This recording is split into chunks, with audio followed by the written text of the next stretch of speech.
Hey guys, what's up? My name is Sean Wayne and today, pag-usapan naman natin itong bagong expose at napansin ni Gossip Central. Gossip Central, gising ka na dyan. Tapos na ang ating intro. So basically, dito sa feature ni Gossip Central, pinanood niya yung press con nito ni Yuse Castro. And dito napansin niya na may kabastusan nga naman itong ginawa ni Yuse Castro, no? So, alam niyo naman tong taga Net 25 pag nagtanong, very straightforward at medyo may kaangahan ng mga salita, no? So feeling ko hindi lang yata napikon nitong si Yuse Castro sa kanya, mukhang nabastos pa niya yung taga Net 25. The more na sana pinahalagahan ng mga taga PCO yung importansya, no, ng participation nitong mga taga media, 'di ba? Tara, i-play natin. Nabo, si Claire Castro. Papapansin mong hindi na niya talaga kinakaya yung stress, sobrang pressure ng kanyang trabaho. At alam niya, halatang halata, na alam niya na itong mga na Malacanang press corps, mga reporters, ay ayaw sa kanya. Tapos tignan nyo dito sa pagtatanong ni Net25 girl, my favorite. Sa halip na sagutin ni Claire Castro, binastos niya na. Hindi na kaya ni Claire Castro. Meron kasing tinutumbok itong reporter na to patungkol sa pabahay dahil meron kasing pangako si Bongbong Marcos noon, ang yabang, na hindi at napakahirap na tuparin pero ipinangako niya. And this is one of the things na nabudol na naman tayo ni Marcos. Ipapaalala ko sa iyo, Yuse Claire Castro, ang trabaho mo dyan ay sumagot sa mga tanong. At ang trabaho ng reporter ay magtanong. At dapat lamang na makuha niya yung sagot sa kanyang tinatanong. Pero anong ginawa mo dito? Sobrang kabastusan. At tignan mo yung magiging reaksyon ni Ate Girl. At mamaya, titignan natin yung parang kina-cover up ni Claire Castro dito na ayaw niyang mailagay sa spotlight dahil mabubuking si Bongbong Marcos nabudol ang kanyang mga pangako. Eto, panoorin natin to. Good news nyo kanina about pabahay. At tinanong ko lang po kung kumusta. Tignan nyo yung itsura ni Claire Castro pag ito yung nagtatanong. Ibang-iba. Di ba?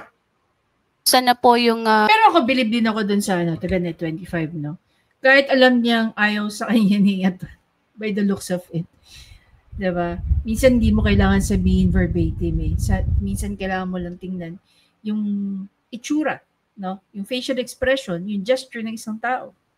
'Di ba? At saka ilang beses na rin kasi nagtanong tong taga Net 25 na medyo talagang siguro off para kay Yuse Castro, 'di ba?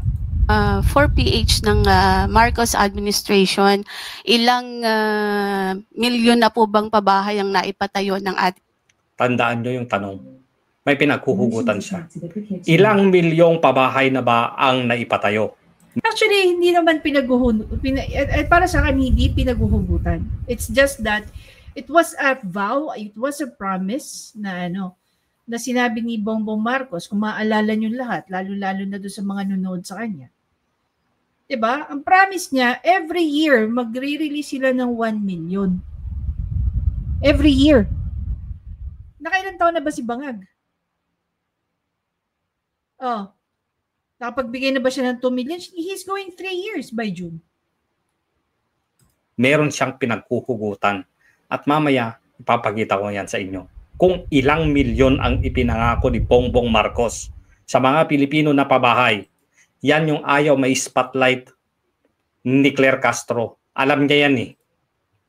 Ating administrasyon para sa mga... Alam mo, dito papasok yung sinabi ni Yuse Castro tungkol sa PhilHealth. Ano ba daw alam natin? Nagagaling-galingan tayo.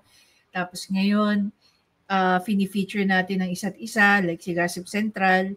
Kaya tayo natatawag ng mga kulto at alipores. Diba? O, pakinggan natin. Kung nakinig ka kahapon sa ating good news. Kung nakinig ka kahapon sa ating good news. Hindi, gusto niya lang ulitin, gusto niyang i-confirm kasi kahapon meron kang binanggit. Ngayon meron ka namang ipinagmalaking good news na units ng mga pabahay. gusto lang niyang i-confirm ulit, gusto niyang makuha ulit yung data. Nakalimutan niya siguro. Or gusto niya na ma-emphasize ito kasi meron siyang numbers of unit na gustong palabasin. Tignan nyo kabastusan nito. Kailan po tayo patungkol dito sa San Juan? Ngayon po sinasabi natin ay dito sa Davao. At ibibigay pa po namin yung iba pang nabuo at mga iba pang... Ang tanong nga dyan, yung yan bang sinasabi ni Yusek Castro will total to 1 or to 2 million kasi 2 years na ngayon nakalipas. 'Di ba? Kasi parang the last time I heard, no, sa huling update, ang sabi ng secretary tungkol dyan sa pabahay na yan, nasa 140 plus lang. Tingnan ko kung masi-search ko, dyan lang kayo. Sabi ng Abante, Housing Czar suko sa 6 million pabahay, no? Bakit kaya malabong makamit? Ito ayon sa malabo daw makamit ng gobyerno ang 6 na milyong housing units na target ng Marcos administration sa loob ng 6 na taon. Sa pre-SONA report ng Department of Human Settlement and Urban Development or DHSUD, ayon kay Secretary Acuzar, naging sagabal sa programa ang mabagal na paglabas ng pondo mula sa mga pribadong sektor na tumutulong sa housing project. Bakit kaya? Ang original na plano, 6 ng gobyerno, ay 6 na million housing units ang gagawin para malutas ang backlog sa loob ng termino ni Bangag Jr. Subalit, hanggang 3 milyong pabahay na lamang ang inaasahan nilang magagawa. This was in July 8, 2024. So basically, mag-iisang taon na to. So from 140 in July 2024, unang problema namin pondo. Lahat ng gagamitin sa 140 units ay private sector money, pero mabagal ang paglabas ng pondo. Dagdag sa problema ng ang available na lupang pagtitirikan, lalo pat mahirap makahanap sa Metro Manila at mga kapitbahay. Dati po ay 6 million, ang usapan 6 million. May katotohanan doon sa drawing pero ang construction may hirapan. Kasi nga yung building 3 years to construct pero yung buildings daw, take note buildings 3 years to construct pero yung latag, yung 6 million may ilalatag with the land planning and funding through private sector money. Akala ko ba papasok dito ang Pag-ibig? Dahil dito sinabi na Acuzar na ipinapangako nilang 1 million housing units kada taon sa ilalim ng pambansang pabahay para sa Pilipino program ay naging 140 na lang dahil sa matagal na paglabas ng pondo. Sa ang tanong, by this very day, ilan na ang nagagawa? May dagdag aniya 1.2 million housing units na itinatayo sa susunod na taon. Take note 140 units in 2024. How can they come up with 1.2 million a year after, which is basically 2025? Yung 140 units na yan, na sinasabi nila, was starting from 2022 June to July 2024. So ilan taon na yan? In 2 years, 140 units pa lang nagagawa nila. How is it possible for them to make 1.2 million a year after, which is 2025? Ang programang pabahay ng Administrasyon Marcos ay meron ngayon 20 location sites sa iba't ibang bahagi ng bansa. Isa na rito ang San Mateo. Inaasahan na 4,000 pamilya ang makikinabang sa San Mateo project. Na bawat unit ay tinatayang may sukat na 24 to 27 square meters. Alam niyo ba kung gaano kaliit yun?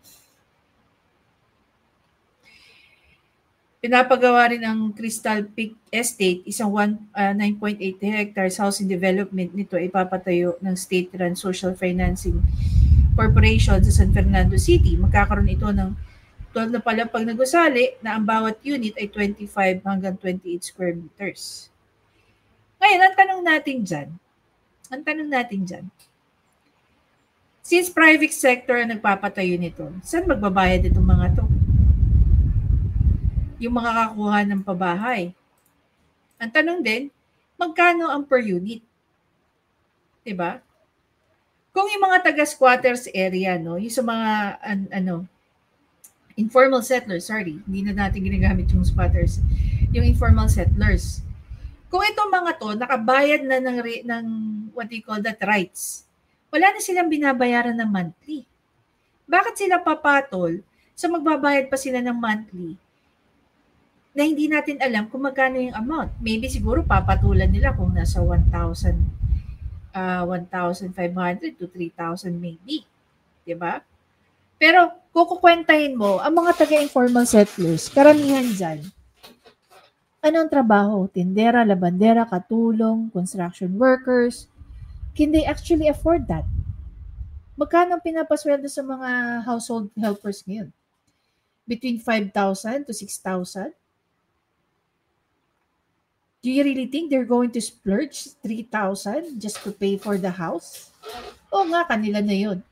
Pero come to think of it, ako minsan iisip ko rin, nakakatakot, no? Kumuha ng property under sa administrasyon ni Bangag Jr. Bakit? Kasi yung mga projects na nata-turn over sa kanila, nagkakaroon ng mga dispalinghado. Isa na dyan, yung latest na, what do you call that? Yung bridge sa Kabanatuan ba yun? Oh. Nagpa-retrofitting sila, tas ganun yung nangyari. Kung may problema pala sa design, bakit mo ipapa-retrofit? Dito sa mga pabahay na to, gaano kalaki yung nakupit dito ng kung sino man? We don't know. Diba? Oh, meron din isang rito ang Vera Files. Oh, fact check, opisyal ng DH urong sulong sa pagtarget ng pabahay. Oh, layunin ng Housing Department na magtayo ng 1.2 million to 3.2 million unit na pabahay pagsapit ng 2028. Our verdict, flip-flop. Noong 2022, nagtakda ng departamento ng target na magtayo ng 1 million housing kada taon sa loob ng 6 na taon para makabuo ng 6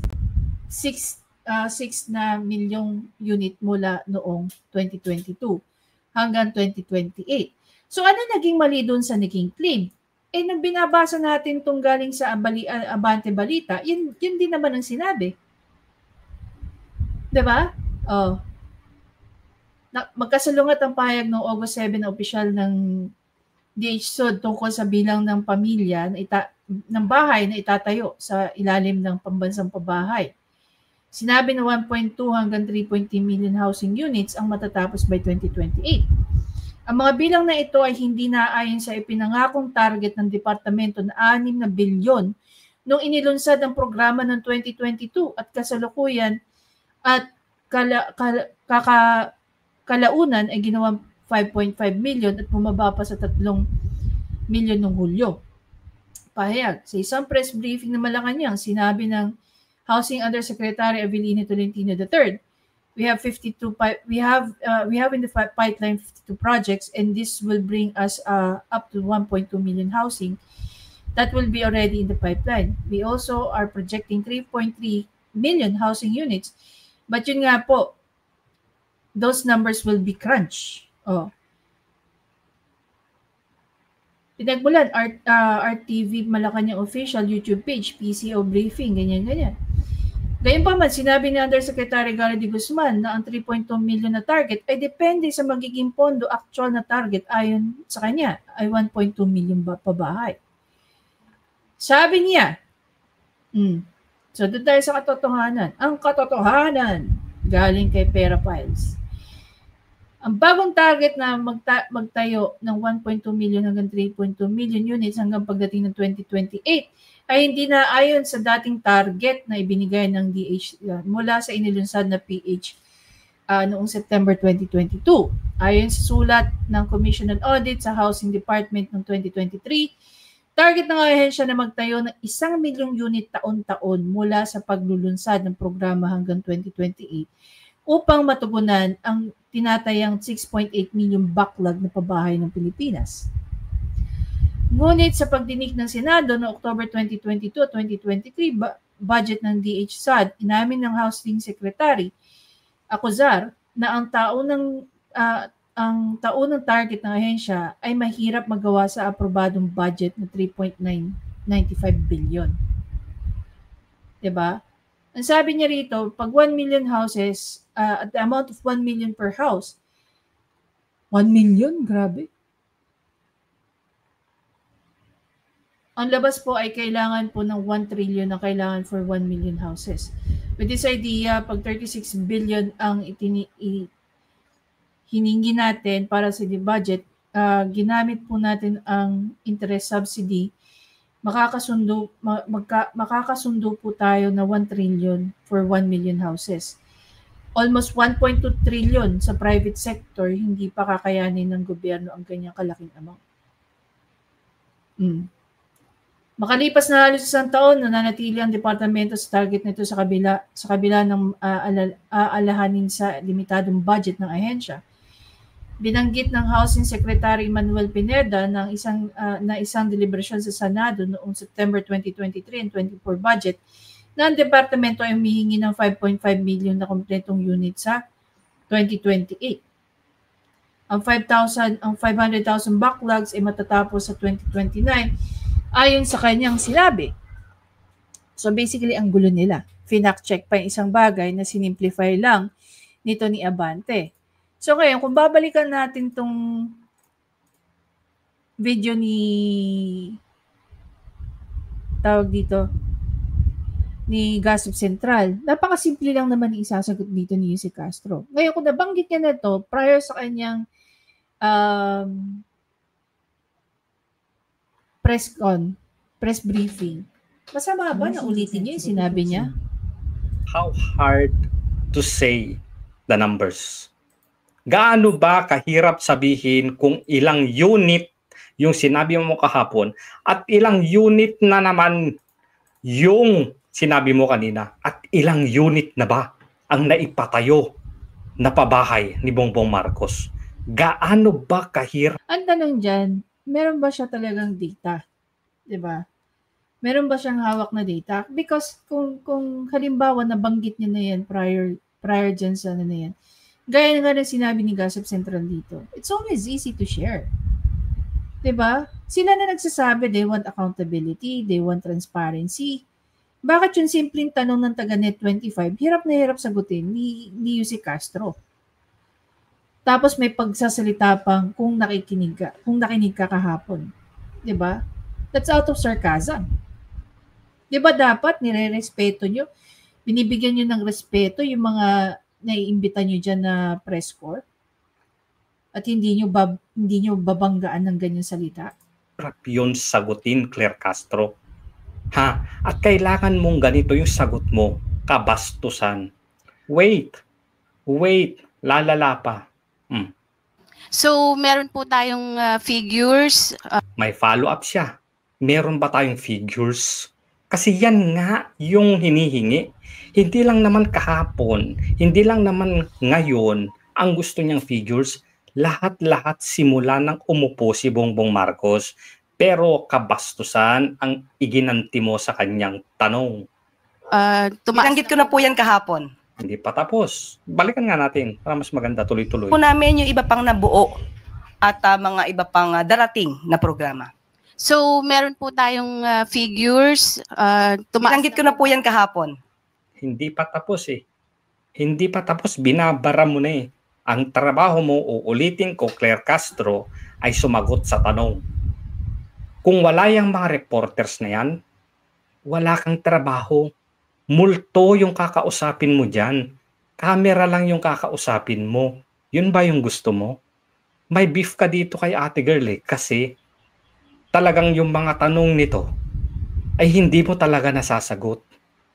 Malalim yung mga tanong niya. May galit ka ba dito? Takot ka ba dito? Hindi na tayo magtataka, mga kababayan. Kung isang araw, mawawala to. Mawawala tong reporter na to, tandaan nyo. At hindi ako magtataka kung bakit mawawala ito. Kasi sumusugat siya kay Claire Castro. Wala siyang maisagot kasi. Tignan nyo. At ngayon din po, binanggit natin. Okay. See? Okay. Kumanon na lang. Thank you. Next question, Alvin Tignan mo yung reaction niya. Guys. Kabastusan. Kabastusan. Ngayon, bakit ba ayaw ni Claire Castro na mapunta ito sa usapan? Eto. Okay, so basically, na-discuss na natin itong part na to. Ang pinapoint lang natin dito, number one, I agree with Gossip Central by saying that the reason why nadjadyan yung mga yan, or the reason why may trabaho si Yusek Castro is because meron siyang mga sasagutin na tanong ng mga press corps. So ano sa tingin ni Yusek Castro ang isasagot ang ilalagay o isusulat ng isang member ng press corps kung ganyan yung pananalita niya? So should she quote you on that? Na yun yung mga sinabi mo at hindi mo siya binigyan ng mga concrete na figures? 'Di ba? Ngayon, kung nagbigay ka man, ano ba naman nga yung masama na ulitin mo? Mahirap bang sagutin ng isang bagay na you should know it by heart? Ako hindi na ako magugulat kung mababastos din si Yusek Castro nitong mga taga-press corps. Nakita naman natin kung gaano sila kagalang sa pagtatanong nila. At gaano rin kabastos ang pagsasagot sa kanila. Kung para sa inyo, hindi yung kabastos-bastos, yung the way, yung manner ng pagsasalita ni Yusek Castro, sa akin, nababastos ako doon. Baka nga finalab ko sa kanya, is it that hard to answer yung tanong ko? Gusto mo bang i-review na lang namin yung sinabi mo from yesterday? Kasi pwede magkaroon ng pwede magkaroon ng follow-up From July 2024 na sinasabi ng secretary ng DHSAD, okay, na 140 na ang kanilang ginagawa in 2 years. So ilan na nagagawa by now? Kasi you're saying 1.2 million. Is 140,000 units, is bahagi ba ito ng 1.2 million? Or yung 1.2 million plus 140. So, dapat nasa 1.340 na dapat yan. Diba? By 2022. The other question is, since hindi nagbibigay ng malaking pondo ang gobyerno at ang kinakailangan, imagine na 25 to 27 square meters. Nagkakahalaga ng 1 million per construction. Ganon kamahal. How do you think these poor people who will be transferring into those units will afford that? Gaya na sinasabi ko. Yung backlog na yan, nanggagaling po yan sa mga informal settlers. Sa tingin nyo, they can afford 1 million?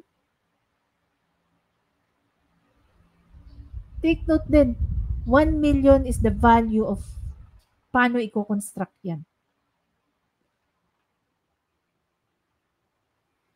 Diba?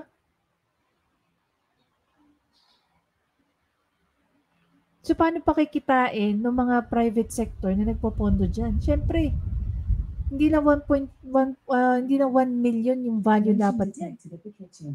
Kung ang cost mo na is 1 million, sa tingin mo, papayag yung private sector na nagpautang sa inyo? Na 1 million din ang ibabalik nyo sa kanila? Hindi rin, diba? Doon sa mga, halimbawa, doon sa mga kababayan natin na nagbabayad ng monthly amortization. Magkano yung cost ng construction ng bahay ninyo? Magkano sinisingil sa inyo ng developer? Diba? Mas mura pa yung binabayad ng kapatid ko na naka-single detach no? Although hindi naman kalaki, nasa 68 square meter lang yung property niya. Pero yung total value ng yung selling price ng bahay is 800,000 lang. Ito, 25 to 27 square meter, ang construction cost is 1 million na. Sige nga. Para ba talaga yun sa mahihirap?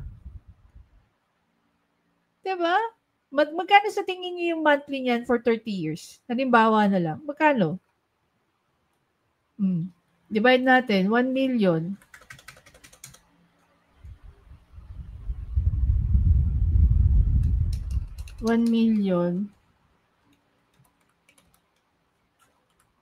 Divide by 30 years.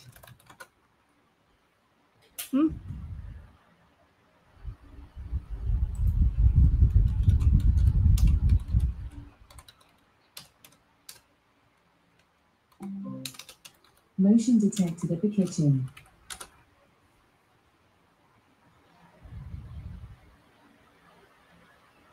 Oh, sabi dito, ang monthly daw dapat niyan, kung cost pa lang nasa 2,800 pesos. Diba? In 30 years. So, pag pumatong pa dyan yung developer, yung financer, magkano na? So, what we can see is around 5,000. Sige nga. Anyway, kung babalikan nga natin yung manner ng pagsasalita nito ni Yusek Castro, sa akin, nabastusan ako doon. No? Nabastusan ako sa manner ng pagsagot niya. She was very sarcastic. She was very unprofessional. No? Ganyan ba kayo taga-PCO? Ganyan nyo bang babastusin ng mga taga-press corps? Dahil hindi nyo gusto yung pagtatanong nila? Anyway guys, kayo na humusga. Pero yun, gaya ng sinabi nag-a-agree naman ako sa lahat ng sinabi dito ni Gossip Central. No, doon sa mga hindi pa po hindi pa nakakaano sa kanya, please feel free po, no, na mag-subscribe sa kanya. As to, for Yusek Claire Castro, you have to be more professional. Kung hindi mo kaya yung trabaho mo, feel free to leave. Rather than sinisira mo imahe mo, inisira mo imahe ng Malacanang, sinisira mo rin ang imahe ng PCO. Diba?